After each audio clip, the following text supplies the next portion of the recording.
Okay, Millie in the morning, always wanting to get all sides of the discussion. Joining us now, State Representative Ron Nate. Representative Nate, thank you for joining us. Hi, good morning. It's good to be on your show. Good to have you with us. Let's talk about SB1067, your thoughts on the fallout and really what's next. Okay, great. First of all, I just want to make it clear that if you read that bill, there is nothing in the bill regarding federal funding for child support enforcement in Idaho. There's nothing in the bill regarding the tools of child support enforcement in Idaho or welfare funds. All of those, the possibilities of losing those funds are external threats from the federal government. The committee was not voting on any of those. The committee was voting on whether or not to add these provisions for international child support enforcement to our existing statutes. But I think it's really unfortunate that the federal government felt like they needed to threaten Idaho to get these through. And so I think that the argument is kind of spun out onto a tangent here. Really, the issue is this a good bill for Idaho? Are these foreign child support enforcement provisions good? And I think by and large they are good, but we were a little nervous that they didn't provide the proper protections for data security, that it would open up foreign governments and entities to our federal parent locator service database and our national directory of new hire database, and we wanted to have those protections. And the other concern too was that it looked as if Idaho could possibly be enforcing orders that were either ill-gotten or unfair because there weren't proper protections for Idaho to be able to review the orders, to review the merits of the case, to review the facts of the case. We were just tied into having to enforce whatever foreign orders came in. Those were the concerns, and that's why myself and the majority of the committee voted against it. Were you aware of the strings that have happened afterwards, sir? As you just mentioned, you said the bill didn't have anything with child welfare and everything else. Was that even brought up in the committee, that all of a sudden we'd have this huge crushing sound from folks within the legislature and within the media saying that we're going to lose all these millions of dollars? Absolutely, those threats were brought up in committee, but not all at once. It's interesting how the timeline went on this. The very first day of testimony, they said, we need to enact these to be in compliance with the federal guidelines, or we stand to lose $16 million in child support enforcement. And as the committee asked more and more questions, they added in that we could lose $30 million of welfare funding because our child support enforcement is part of our welfare agreement as well. Then the next day, they added in that we would lose the child support enforcement tools that the federal government provides. And then only after the legislature sine died, there was this additional claim that, without those tools, we wouldn't be able to collect $200 million of child support enforcement orders on behalf of families. So it really makes the committee nervous when the threats escalate during the committee testimony. And that actually raised more red flags than it did making us more comfortable with the legislation. Why do you think that this was at the end of the legislative season as opposed to perhaps earlier? Well, if you look at the bill number, Senate Bill 1067, it was introduced, probably in the middle or to the first third of the session.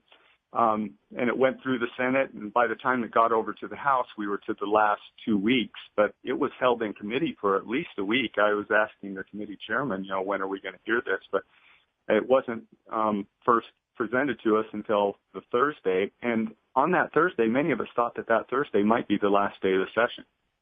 And when the bill got held up, then we had another day of testimony on it. But I don't know why it was held until the very end, but we take them as they come.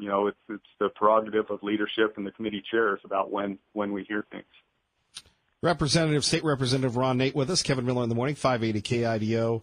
So for the media and everything else going on that you all are, I don't want to lead the witness.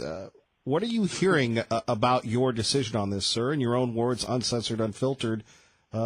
You've got a lot of speculation. We've gotten you on to get your side of the story out, and we'd love to hear it. Absolutely. I've been hearing words of support and also words of, I can't believe you'd vote that way. I noticed on your website this morning, the poll was that 50% blame this on the Obama administration, another 11% on the UN, United Nations. And so I think the public out there is getting it right. This wasn't a problem of the legislature or the committee. It's a problem of the federal government threatening states in order to get what they want. And actually, there's a lot of legal precedence on this. It is illegal for the federal government to impose penalties or make threats to states in order to get them to enact legislation that they want. In 1992, New York versus the United States, the Supreme Court ruled the federal government cannot use threats to get states to enact legislation.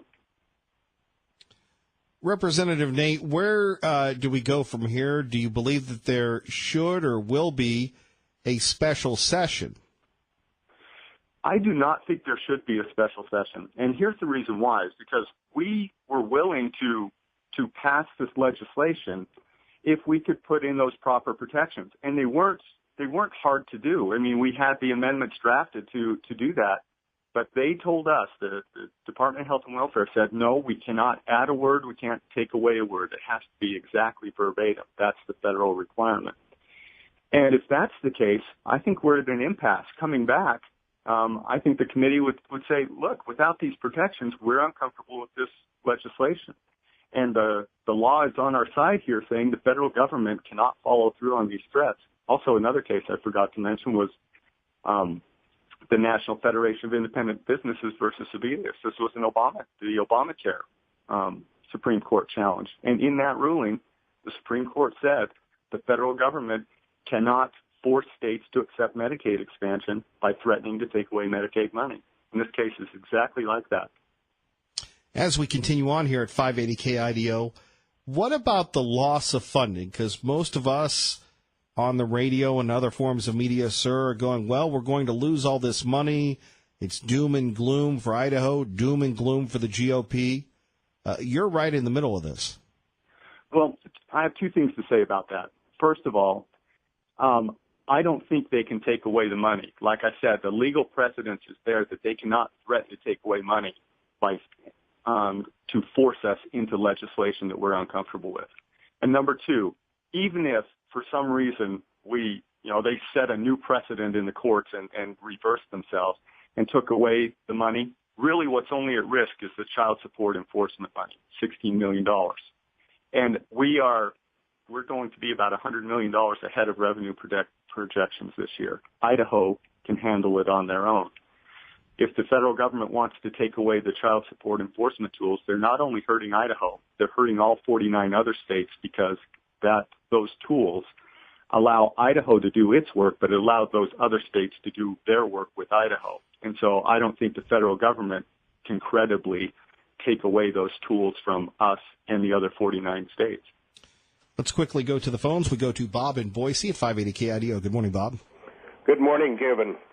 I want to throw in my support for the fellows that actually stood up and did what we sent them down there to do, is to sort this stuff out and not just rubber stamp it. I think they did a wonderful job. I think it ought to be dropped now. I don't think the governor ought to have a special session. I think the committee did exactly what they're put in there to do. Thank you. Thank you. And Representative Nate, your thoughts on that? I appreciate that, Bob, and I agree with you completely. It is, if we are there to rubber stamp things, then why have a legislature? Why not just let the feds write the rules for us? And I also want to note on the committee makeup here, it is perfectly reasonable and understandable that the 4 Democrats on the committee would want to rubber stamp this. They're therefore just doing what the feds want typically. But what's clear here is of the other members, 9 Republicans versus 4 other Republicans were voting to reject this. And so, it's more than a 2-to-1 ratio on the Republican side that we're not going to simply rubber stamp this. We go back to the phones and we go to Tea Party Bob, who's responsible for booking Representative Nate. Good morning, sir. You're on the air. Go ahead, please. Good morning, Kevin. Good morning, Representative Nate. Just a couple questions here, and I'll let you answer those while I get off the phone. But Why is the governor making such a huge deal out of this, and he sent out letters to all the recipients of child support? Is that to scare them into contacting their representatives and make it go his way? The other thing is, do you believe that this program should be funded by our state and not the federal government? We take so much money from the federal government now, where 36% of our budget is now federally funded. Isn't it time we got off the dole and started to do things on our own and were responsible for our own problems? Thank you very much. Representative Nate, your thoughts, yes.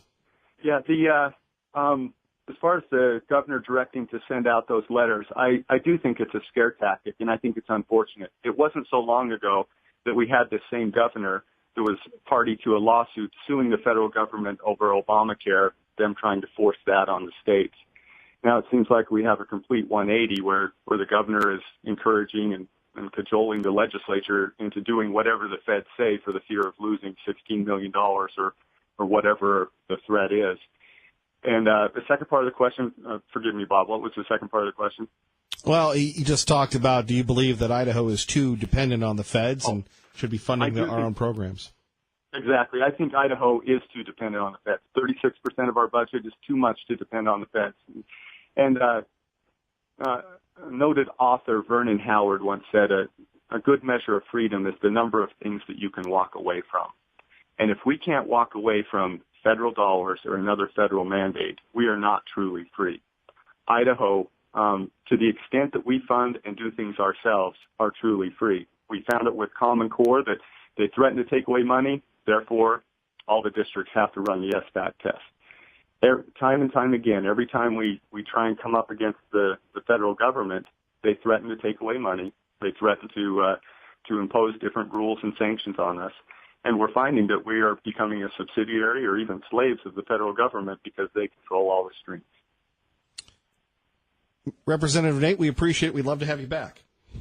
Hey, I appreciate it, Kevin. Thank you for having me on. And hopefully we can save the state some money and not go back to a special legislative session. We have plenty of other priorities besides going and beating our heads against the wall over this.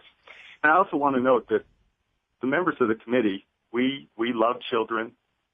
I am in favor of child support enforcement. I think it's a legitimate, proper role of government in the judiciary process, that people should be responsible for their actions, responsible for their children, and should be held to it. Idaho needs to run its own program, though. Thank you, sir. All right. Thank you. All right. There we have it. Representative Nate with us. Kevin Miller in the morning, 580 KIDO, 849. Treasure Valley's exclusive home for Kevin Miller. KIDOAM.com. 580 KIDO. Idaho's place to talk.